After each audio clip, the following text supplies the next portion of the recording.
Hello and welcome back to our channel we the learners. आज हम पढ़ेंगे class 8 की पॉलिटी का third chapter and the name of the chapter is parliament and the making of the law. जैसा कि हम जानते हैं हमारी कंट्री एक डेमोक्रेटिक कंट्री है। डेमोक्रेटिक कंट्री में रिप्रेजेंटेटिव चुने जाते हैं और उन चुने हुए रिप्रेजेंटेटिव से मिलकर बनती है पार्लियामेंट, जो कि हमारे देश के लिए कानून बनाती है। और इसी पार्लियामेंट और मेकिंग ऑफ द लॉ के बारे में हम डिस्कस करेंगे। तो चलिए स्टार्ट करते हैं अपना chapter. Let's start it. Why should people decide. अब यहाँ पे बोला गया है क्योंकि हमारी कंट्री एक डेमोक्रेटिक कंट्री है तो लोगों को, सभी लोग जितने भी हैं हमारी कंट्री के, वो मिलकर डिसीजन लेती है कंट्री को रन करने के लिए। और वो डिसीजन लेने के लिए वो अपने रिप्रेजेंटेटिव चूज करते हैं, जैसा कि हमको पता है। अब यहाँ पे बोला गया व्हाई शुड पीपल डिसाइड, कि लोग क्यों डिसाइड करेंगे। देखिए, आज़ादी मिलेगी, हम हर तरीके की इक्वालिटी मिलेगी, समानता का हक होगा और हम डिसीजन मेकिंग में भी पार्टिसिपेट कर सकेंगे। Under colonial rule the people had lived in fear of the British government and did not agree with many of the decision that they took. लेकिन अगर हम कॉलोनियल रूल को याद करते हैं, कॉलोनी का मतलब औपनिवेशिक रूल को अगर हम याद करते हैं, जब हम गुलाम थे तो लोग डर के साथ रहते थे। ब्रिटिश गवर्नमेंट जो भी डिसीजन लेती थी उसमें कोई भी पार्टिसिपेट नहीं करता था और वो decision most of the time लोगों के लिए तो ही नेगेटिव ही होते थे। लेकिन वो इसमें कुछ बोल भी नहीं सकते थे क्योंकि ब्रिटिश गवर्नमेंट का फियर ही बहुत ज़्यादा था। But they face grave danger if they try to criticise this decision. अगर हम सहमत नहीं हैं, उस टाइम पे अगर लोग सहमत नहीं थे तो उन्हें ग्रेव डेंजर, बहुत ज़्यादा डेंजर फील होता था, असुरक्षित महसूस होता था अगर वो क्रिटिसाइज़ करते थे ब्रिटिश गवर्नमेंट के किसी भी डिसीजन को। क्रिटिसाइज़ का मतलब होता है आलोचना करना कि ये सही नहीं है, सही को सही बताना, गलत को गलत बताना। The freedom movement change the situation, but जब फ्रीडम मूवमेंट स्टार्ट हुआ ये सिचुएशन चेंज हो गई। जो नेशनलिस्ट थे began to openly criticise the British government and make the demand. Nationalist ने ओपनली क्रिटिसाइज करना शुरू कर दिया, आलोचना करना शुरू कर दिया ब्रिटिश गवर्नमेंट का डिफरेंट मूवमेंट्स के थ्रू, और धरने, डिमांड और अखबारों में लिखकर। इस तरीके से as far back as 1885 the Indian National Congress demanded that there be elected member in the legislature with the right to discuss the budget and ask question. 1885 में इंडियन नेशनल कांग्रेस के बनने के बाद नेशनलिस्ट ने डिमांड की कि legislature होना चाहिए, एक ऐसी इलेक्टेड मेंबर से मिलकर एक संस्था बननी चाहिए जहां पे गवर्नमेंट का बजट भी डिस्कस हो चुके और गवर्नमेंट से क्वेश्चन भी किए जा सके पब्लिक के हित में। The government of India act 1909, और इसी वजह से गवर्नमेंट ऑफ इंडिया एक्ट 1909 ने अलाउ किया सम इलेक्टेड रिप्रेजेंटेटिव को वहाँ पे पार्टिसिपेट करने का, कि कुछ लोग चुने जाएंगे जनता में से, पर वो कंप्लीटली हर किसी को वोट देने का अधिकार नहीं दिया गया था। While these early legislatures under the British government were in response of growing demand of nationalists, they did not allow for all adults to vote, nor could people participate in decision making. मतलब हर किसी को right नहीं दिया था vote करने का और ना ही हर कोई डिसीजन मेकिंग में पार्टिसिपेट कर सकता था। क्वेश्चन कर सकते थे पर फाइनल डिसीजन किसका होता था? गवर्नमेंट का होता था। As we read in the chapter first, the experience of colonial rule as well as the participation of the different people in the struggle for freedom left little doubt in the mind of nationalists that all persons in independent India would be able to participate in making decisions. कि जो experience था colonial rule का as well as the participation of different people in struggle, different people जो background के थे, different background के जो लोग थे, उन्होंने फ्रीडम स्ट्रगल में पार्टिसिपेट किया था। For freedom left little doubt, लेकिन स्टिल जो हमारे नेशनलिस्ट थे उनके दिमाग में फिर भी डाउट था माइंड में कि जो इंडिपेंडेंट इंडिया है कि कैसे उसमें सभी लोग पार्टिसिपेट कर पाएंगे। With the coming of the independence, जैसे ही हमें आज़ादी मिली, we were going to be citizen of free country. जैसे ही हम आज़ाद होंगे तो हम फ्री कंट्री के सिटीजन बन जाएंगे। They did not mean that, इसका मतलब ये नहीं है that government could do whatever it feel, जैसा भी गवर्नमेंट को लगे वैसा नहीं कर सकती government. It mean that government had to be sensitive. लोगों की डिमांड्स के प्रति उसको संवेदनशील होना पड़ेगा, गवर्नमेंट को लोगों की नीड के प्रति संवेदनशील होना पड़ेगा, उनके डिमांड के प्रति संवेदनशील होना पड़ेगा कि उनको ध्यान में रखकर ही कोई भी डिसीजन लेना होगा। The dreams and the aspiration of the freedom struggle were made concrete in the constitution of independent India that lay down the principle of universal adult franchise, that is that all adult citizen of the country have the right to vote। जो हमारे dreams थे, aspiration थी, हमारी प्रेरणाएं थी, जो हमारी आकांक्षाएं थी, वो हमारे कॉन्स्टिट्यूशन में कॉन्क्रीट कर दी गई, उसको पुख्ता कर दिया गया कि यूनिवर्सल कैसे पुख्ता किया गया, यूनिवर्सल एडल्ट फ्रेंचाइज देकर कि हमें वोट देने का अधिकार दे दिया गया। सभी जितने भी 18, पहले तो 21 साल था ये, बाद में 18 कर दिया, 18 साल से ऊपर जितने भी महिलाएं और पुरुष हैं वो उनको वोट देने का अधिकार होगा।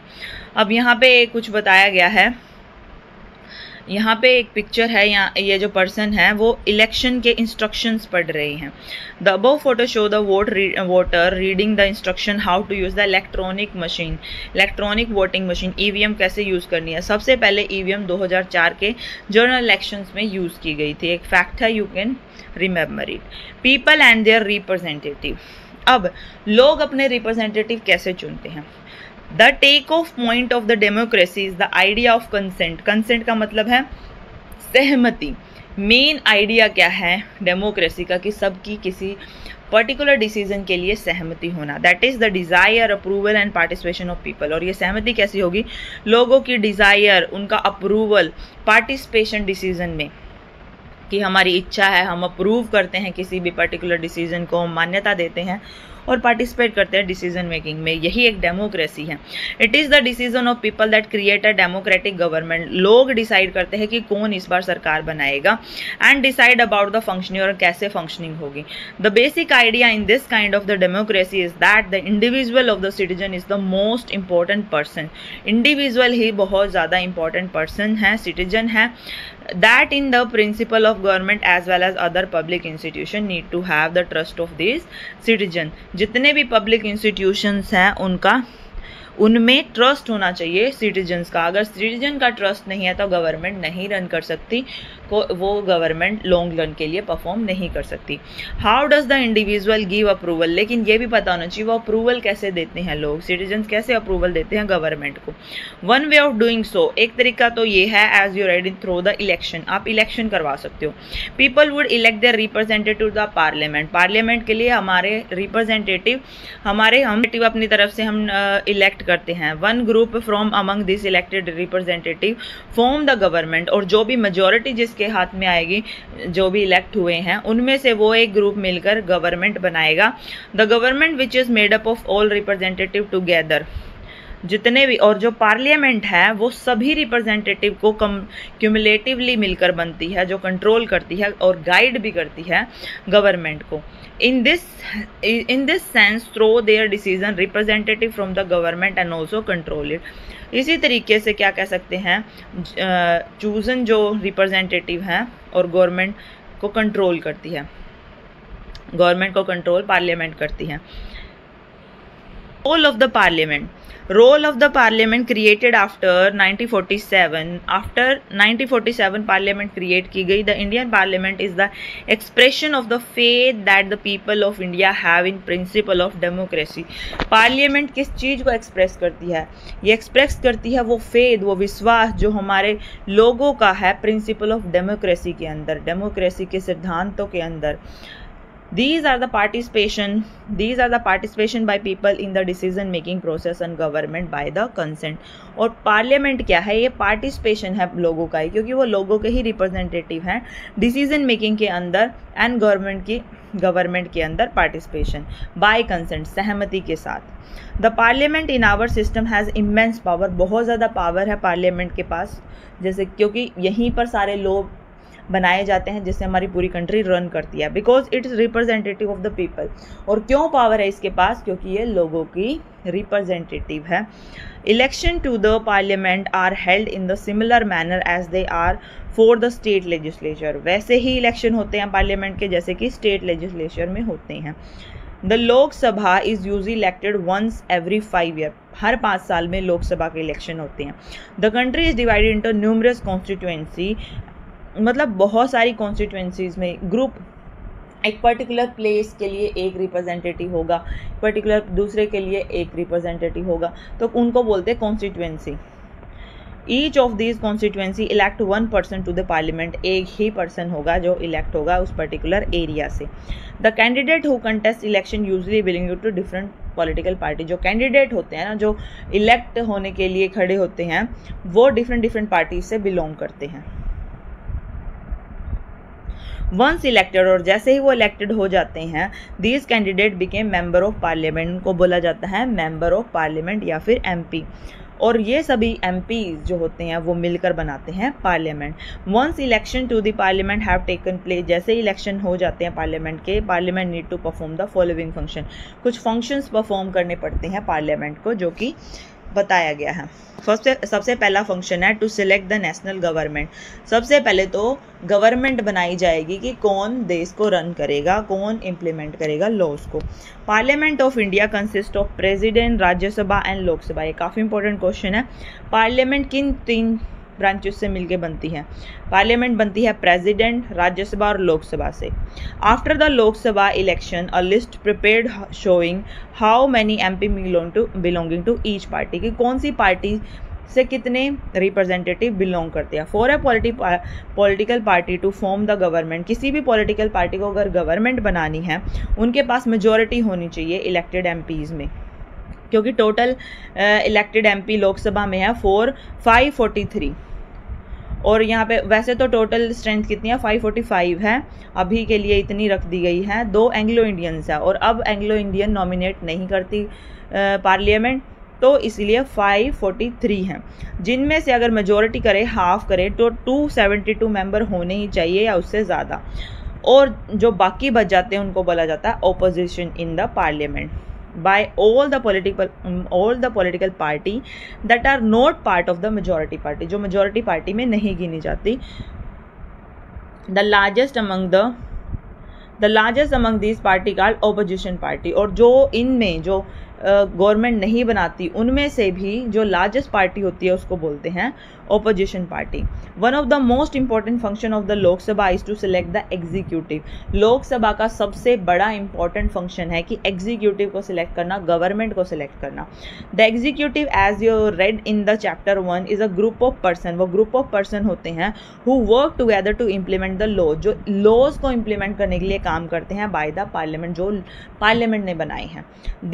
This executive is often what we have in mind when we use the term government। जब हम गवर्नमेंट टर्म यूज़ करते हैं, इनका मतलब होता है इसी एग्जीक्यूटिव से। The prime minister of India is the leader of the ruling party in the Lok Sabha. Ruling party का लीडर होता है PM, prime minister of India.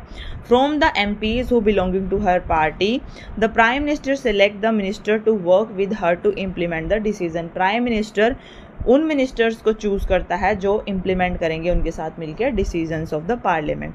These minister then take charge of the different area of government. जो government function करेगी उनका charge लेते हैं ये minister, जैसे हेल्थ हो गया, एजुकेशन हो गया, फाइनेंस हो गया। Often time the recent past has been difficult for a single political party to get the majority that is required to form the government. Mostly आजकल क्या हो रहा है, जो लास्ट इलेक्शंस हुए हैं, मेजॉरिटी किसी एक पर्टिकुलर पार्टी को नहीं मिलती, तो डिफरेंट पार्टीज मिलकर गवर्नमेंट बनाती हैं। देन दे जॉइन टुगेदर, वो जॉइन हो जाती है different political party who are interested, जो सिमिलर कंसर्न में इंटरेस्टिंग है, यानी कि जिनकी सिमिलर सोच है। ऐसी गवर्नमेंट जब बनती है उसको बोलते हैं कोलिएशन गवर्नमेंट। कोलिएशन गवर्नमेंट एक अलायंस बना लेते हैं, वो ग्रुप बना लेते हैं एक सेम पर्पस के लिए, यानी कि गवर्नमेंट चलाने के लिए। The Rajya Sabha function primary as the representative of the state of India in parliament. अब राज्यसभा का क्या रोल होता है, वो रिप्रेजेंट करती है सभी स्टेट्स की एस्पिरेशंस को, स्टेट्स को रिप्रेजेंट करती है। The Rajya Sabha can also initiate legislation. यहाँ पे भी कोई भी लेजिस्लेशन बनने के लिए इनिशिएटिव लिया जा सकता है, कोई भी लॉ बनने के लिए प्रपोजल लाया जा सकता है। And a bill is required to pass through the Rajya Sabha in order to became a law. और अगर लोकसभा ने कोई भी बिल पास कर दिया है लॉ बनाने के लिए, तो उसको राज्यसभा से पास होना ही पड़ेगा अगर इसको लॉ बनाना है तो। It is therefore has an important role of reviewing and altering if alteration are needed the law initiated by Lok Sabha. तो राज्यसभा का रोल है रिव्यू करने का, चेक करने का कि लॉ ठीक है या नहीं। अगर उसमें कुछ चेंजेस चाहिए वो चेंजेस रिकमेंड कर दिए जाते हैं, और उन लॉज के लिए जो लोकसभा ने इनिशिएट करे हैं। The member of Rajya Sabha are elected by the elected member of legislative assembly of various state. जो वेरियस स्टेट की लेजिस्लेटिव असेंबलीज हैं, विधानसभाएं हैं, उन सभी के रिप्रेजेंटेटिव मिलके अपने में से ही चुनते हैं राज्यसभा के एमपीज को। देयर आर 233 इलेक्टेड मेंबर, और इसके टोटल मेंबर्स में से 233 तो इलेक्टेड हैं और 12 मेंबर नॉमिनेटेड हैं, जिन्हें नॉमिनेट कौन करते हैं? प्रेसिडेंट। सेकेंड फंक्शन है to control, guide and inform the government. गवर्नमेंट को कंट्रोल करना, उसको गाइड करना और इन्फॉर्म भी करना पीपल की एस्पिरेशन के बारे में। The parliament while in session, जब सेशन होते हैं, 3 सेशन होते हैं हमारे यहाँ पे, जैसे विंटर सेशन और मॉनसून सेशन और बजट सेशन, तो 3 सेशंस होते हैं। और इनमें पार्लियामेंट वाले सेशन जब सेशंस में होती है, begin with the question hour. सबसे पहला जो आवर होता है इसकी वर्किंग का, उसको बोला जाता है question hour. The question hour is an important mechanism through which the MPs can elicit information about the working of the government. Elicit का मतलब होता है निकाल सकते हैं कोई भी इंफॉर्मेशन, गवर्नमेंट कैसे काम कर रही है, एमपीज पूछ सकते हैं, क्वेश्चन कर सकते हैं। This is a very important way through which the parliament control the executive. एक इंपॉर्टेंट तरीका है जिससे पार्लियामेंट कंट्रोल करती है गवर्नमेंट को, क्योंकि उनको जवाबदेही हो जाती है कि उन्होंने क्या किया क्या नहीं किया।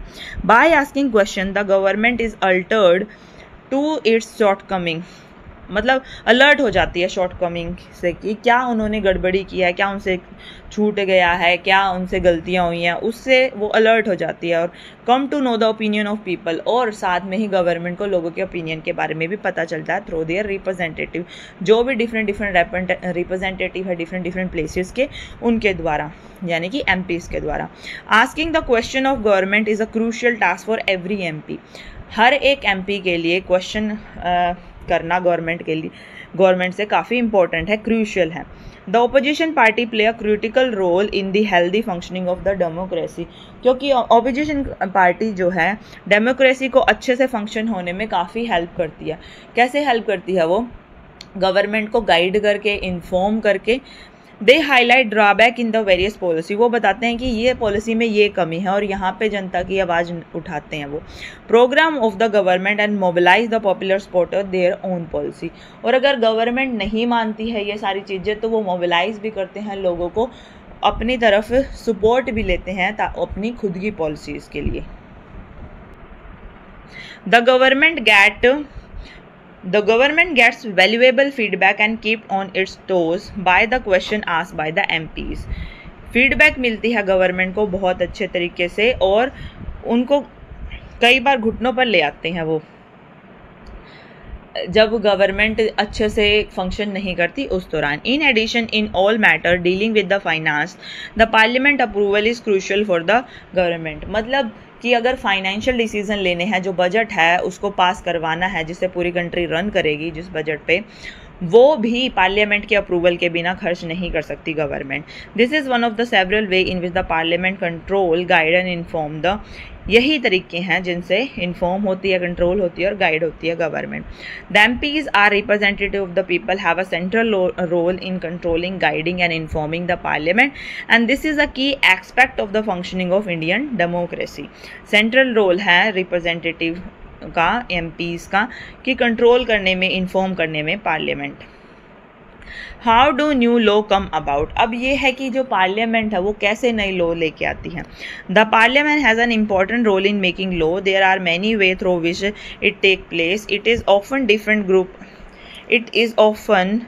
different group in society that raise the need of a particular law. Mostly जो पर्टिकुलर एरिया के लोग होते हैं वो अपनी नीड्स को उठाते हैं और वो गवर्नमेंट को, अपने रिप्रेजेंटेटिव को इन्फॉर्म करते हैं कि यहाँ पे सोसाइटी के लिए ये लॉ होना चाहिए। इम्पॉर्टेंट रोल है पार्लियामेंट का। सेंसिटिव प्रॉब्लम जो फेस कर रहे हैं पीपल, उनको उठाए और उन पे लॉज लेकर आए। Let us read the following story. एक स्टोरी बताई गई है डोमेस्टिक वायलेंस के बारे में, जिसकी जो पार्लियामेंट में उठाई जाती है, और उसी चीज़ का फिर बाद में क्या निकल के आता है, रिजल्ट निकल के आता है और लॉ बनाया जाता है। Domestic violence generally refer to the injury. अब यहाँ पे डोमेस्टिक वायलेंस का वर्ड आया है, अब उसका मतलब भी जान लेना जरूरी है। Domestic violence generally refer to the injury और हार्म और थ्रेट और इंजरी और harm cause by the adult male usually the husband against his wife. मतलब किसी औरत को उसके पति द्वारा या किसी और मेल मेंबर के द्वारा अगर हार्म किया जाता है फिजिकली और मेंटली, तो वो डोमेस्टिक वायलेंस कहलाती है। और ये कैसे की जा सकती है, या तो उसको फिजिकली पीट दिया जाए या इमोशनली उसको अब्यूज़ किया जाए, उसको टॉर्चर किया जाए। Abuse of women can also include verbal, sexual, economical abuse हो सकता है। Protection of women from domestic violence act 2005, जो वायलेंस एक्ट है, डोमेस्टिक वायलेंस एक्ट 2005 है, प्रोटेक्शन किस किस को दिया है। डोमेस्टिक टर्म में क्या क्या इंक्लूड है, जो साथ में रह रहे हैं, लिव और live together in a share household, जो भी साथ में रह रहे हैं वो, with the male member who is perpetrating the, जो कि वायलेंस कर रहा है, कोई भी मेल मेंबर जो साथ रह रहा है उस औरत के। अब एक छोटी सी स्टोरी बताई गई है। जैसे ही protection of women from domestic violence act pass हो जाता है, तो साजिया और ये एक और औरत है, वो आपस में बात कर रही होती हैं। ये किसी एनजीओ के लिए काम करती हैं। देखते हैं ये क्या कन्वर्सेशन चल रही है। Sajiya, did you read today's newspaper, isn't it great for a women, कि ये डोमेस्टिक वायलेंस के अगेंस्ट एक्ट पास हुआ है, तुमने ये पढ़ा है, काफ़ी अच्छा है ना ये औरतों के लिए। नॉट जस्ट वुमेन, फिर वो दूसरी महिला है वो बोलती है, नॉट जस्ट वुमेन, साजिया बोलती है, मतलब not just women, women free home will benefit, violence free homes will benefit everyone. Kusum's takes such a long time to get this law passed. In fact, it began with establishing the need for a new law.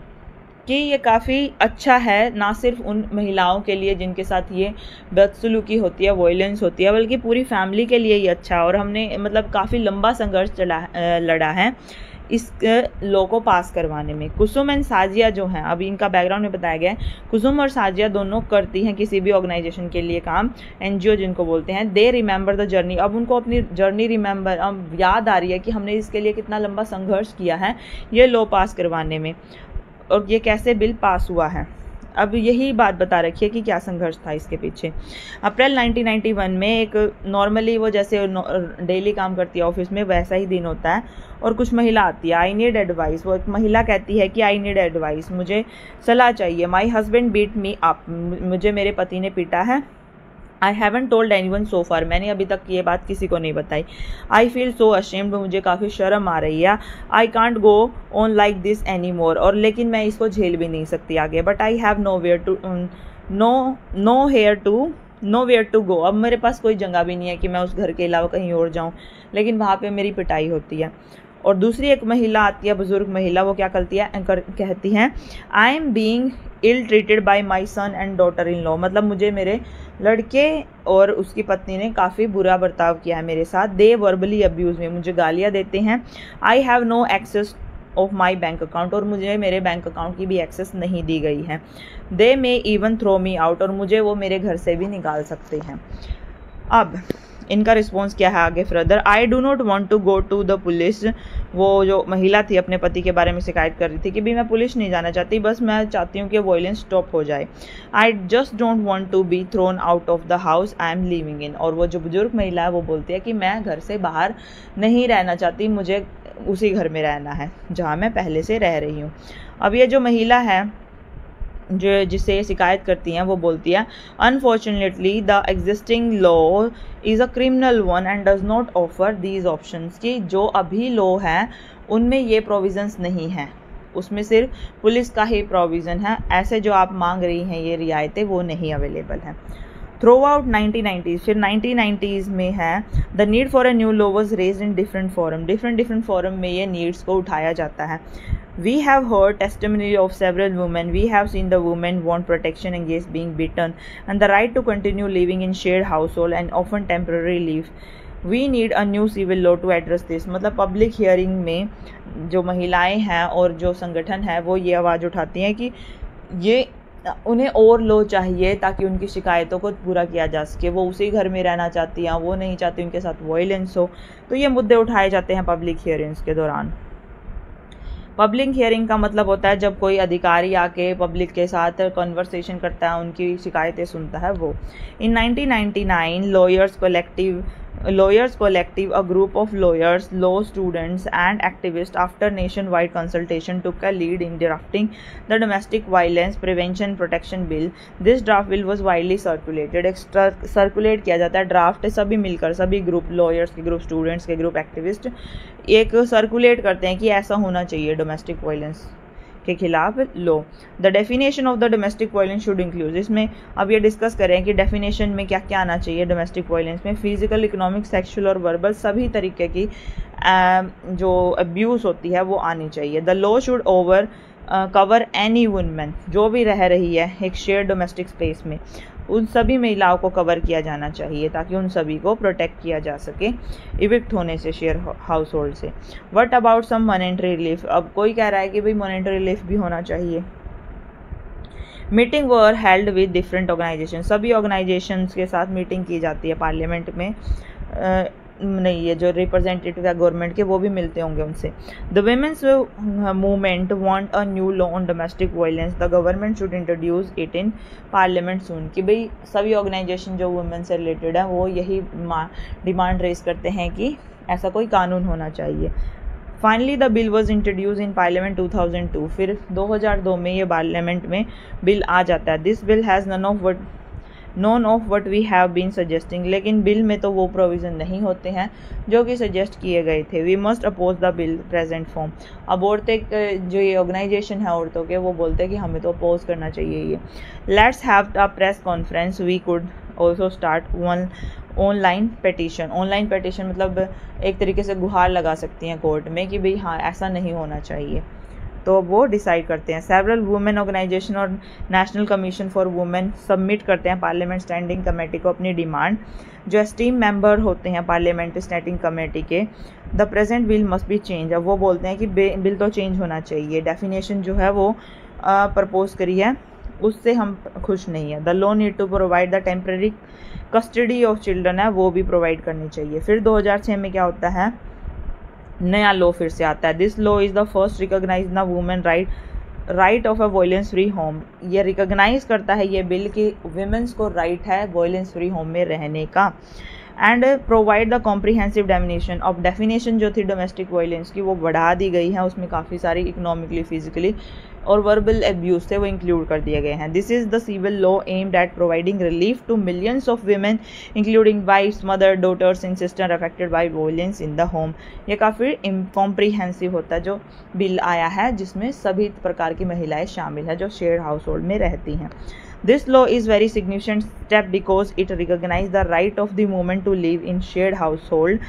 Women can get a protection order against any further violence. Women can get monetary relief to meet their expensive including medical cost. इसमें ये facility दी गई है कि एक तो उनका right recognise किया है कि एक सेफ हाउस में रहने का उनको हक है और उनको मॉनेटरी रिलीफ भी मिलेगा अगर उनको चाहिए तो, और प्रोटेक्शन भी मिलेगी।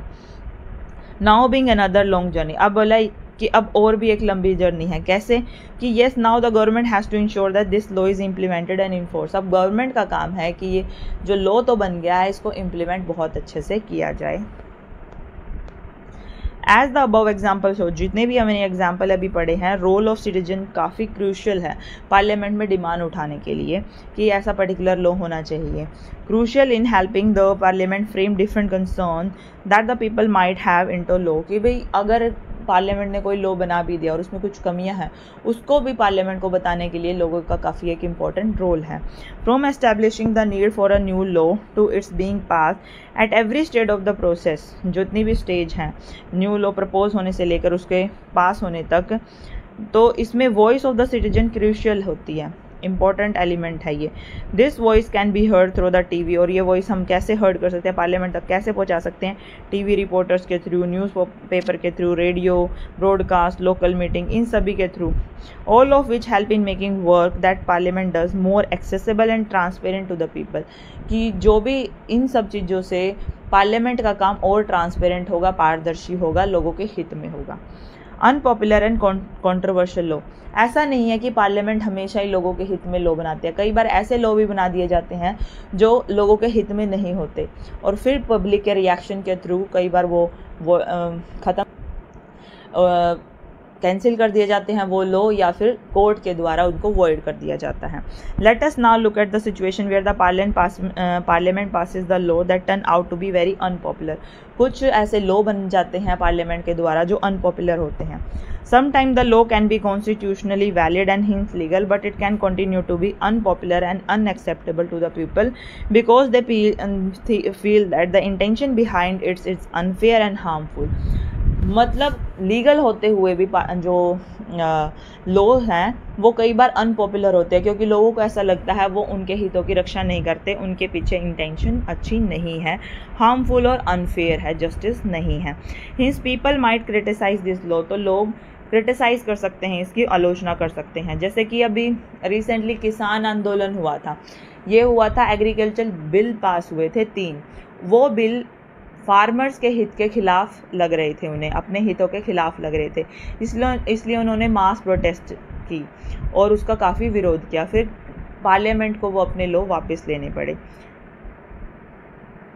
दिस लॉ, और वो क्रिटिसाइज कैसे कर सकते हैं? पब्लिक मीटिंग होल्ड कर सकते हैं, राइट कर सकते हैं, न्यूज़पेपर में रिपोर्ट, टीवी न्यूज़ चैनल को रिपोर्ट कर सकते हैं। In a democracy like ours, हमारी जैसी डेमोक्रेटिक कंट्री में सिटीजन एक्सप्रेस करते हैं unwilling to accept repressive law frame by the parliament, कि हम ये नहीं मानेंगे, हम एक्सप्रेस कर सकते हैं कि हम ये पर्टिकुलर लॉ को नहीं फॉलो करेंगे जो कि रिप्रेसिव है, जो दबा रहा है हमें। When a large number of people begin to feel that the wrong law has been pass, जब बहुत सारे लोगों को लगता है कि ये लॉ रॉन्ग है, सही नहीं है, देन द प्रेशर बनता है पार्लियामेंट का कि उसको चेंज करे। अब एग्जांपल दे रखा है, for example various municipal laws on the use of space within the municipal limits often make hawking and street vending illegal. Municipal law में स्ट्रीट वेंडिंग और हॉकिंग, जो एक सड़क के किनारे बेचा जाता है सामान, उसको इनलीगल करते हैं, लेकिन इससे किसी की रोजी रोटी भी चलती है, लोगों को उनका आजीविका का साधन है, तो ये उनके लिए तो काफ़ी ज़्यादा नेगेटिव हो गया। पब्लिक स्पेस अगर बचाना है ताकि लोग अच्छे से सहूलियत से आ जा सकें, तो उस पॉइंट ऑफ व्यू से तो ये सही है, बट उनके आजीविका के पॉइंट ऑफ व्यू से ये काफ़ी गलत है। However one is also can not deny the hawkers and vendor provide essential services cheaply and efficiently the millions living in large city. और हम ये भी रिकॉग्नाइज मतलब ये भी नहीं भूल सकते, डिनाई नहीं कर सकते, मना नहीं कर सकते कि ये जो हॉकर्स और वेंडर्स होते हैं, दुकानदार होते हैं जो ठेलों पे सामान बेचते हैं, काफ़ी चीप चीज़ें बेचते हैं मिलियंस ऑफ लोगों को और उनको हेल्प करते हैं। This is their means of livelihood, और यही उनकी आजीविका का साधन है। द लॉ जो है फेवर करना चाहिए, अगर कोई लॉ फेवर वन ग्रुप और डिसरिगार्ड अदर, दूसरे को डिसरिगार्ड करता है, उसको अनदेखी करता है, इट विल बी कंट्रोवर्शियल बन जाता है, फिर वो एक अप्रिय चीज़ बन जाती है और इसी वजह से कॉन्फ्लिक्ट होते हैं, झगड़े होते हैं, मतभेद होते हैं। People who think that the law is not fair can approach to the court and decide on the issue. जिसको भी अनफेयर लगता है ये कानून, वो कोर्ट में जा सकता है, गुहार लगा सकता है कि इसको देखा जाए। The court has the power to modify, और कोर्ट के पास पावर होती है या तो लॉ को मॉडिफाइड चेंज किया जाए या फिर कैंसिल ही कर दिया जाए कि ये अप्लाई नहीं होगा क्योंकि कॉन्स्टिट्यूशन को एडहेयर नहीं करता, कॉन्स्टिट्यूशन के ऊपर बेस्ड नहीं है। Do you remember the photo ऐसे ऑफ वुमेन मूवमेंट? अब यहाँ पे बता रखा है कि हमने कैसे देखा था, सिटीजन प्रोटेस्ट कर सकते हैं, कैंपेन कर सकते हैं, सॉलिडारिटी शो कर सकते हैं। अब यहाँ पे बता रखा है another way of which people unjust way. अब यहाँ पे कुछ पिक्चर्स दिखाई गई हैं जहाँ पे अगर कोई अनजस्ट लॉ आता है तो लोग इस तरीके से प्रोटेस्ट कर सकते हैं, जैसे कि यहाँ पे दिखाया गया है कि धरना देकर, भूख हड़ताल करके और डिफरेंट तरीके से। We need to remember that our role as a citizen does not end with the electing our representative. हमें ये हमेशा याद रखना होगा कि सिर्फ और सिर्फ रिप्रेजेंटेटिव चूज़ करना ही हमारा एज अ सिटीजन रोल नहीं है, उससे आगे भी बढ़ना होगा, हमें जागरूक होना होगा हमारे अधिकारों के लिए और आवाज़ उठानी होगी। किसी भी नेगेटिव लॉ अगर पार्लियामेंट लेके आती है उसको ख़त्म करने के लिए। Rather it is than that we began to use newspaper and media to carefully chart the work is been done by our MPs and criticise their action when we feel it is required. कि अगर हमारे MP सही काम कर रहे हैं उसको check out करना चाहिए, हमें पब्लिक मीडिया के थ्रू चेक करना चाहिए, मीडिया रिपोर्ट के थ्रू चेक करना चाहिए, और वो सही नहीं करते हैं तो हमें जहाँ पे भी रिक्वायरमेंट हो उनकी क्रिटिसिज्म भी करनी चाहिए। 10 what we should bear in mind is that it is the extent and involvement and enthusiasm of the people that help parliament perform its representative function properly। तो हमेशा ये ध्यान में रखना चाहिए, ये लोगों की एक्सटेंट है कि कितनी हद तक वो इन्वॉल्व होंगे, शामिल होंगे, एंथुजियास्ट होंगे, एक तरीके से उत्साहित होंगे पार्लियामेंट को परफॉर्म करने, मतलब हेल्प कराने के लिए, इम्प्लीमेंट कराने के लिए फंक्शन प्रॉपरली। तो ये था हमारा 3rd chapter, parliament and it's functioning, और यहाँ पे ये कंप्लीट होता है। अगर आपको कोई डाउट है, कोई प्रॉब्लम है तो आप शेयर कर सकते हैं, और अगर आपको ये लेक्चर पसंद आया तो please like and share it and also comment. Thank you, have a nice day.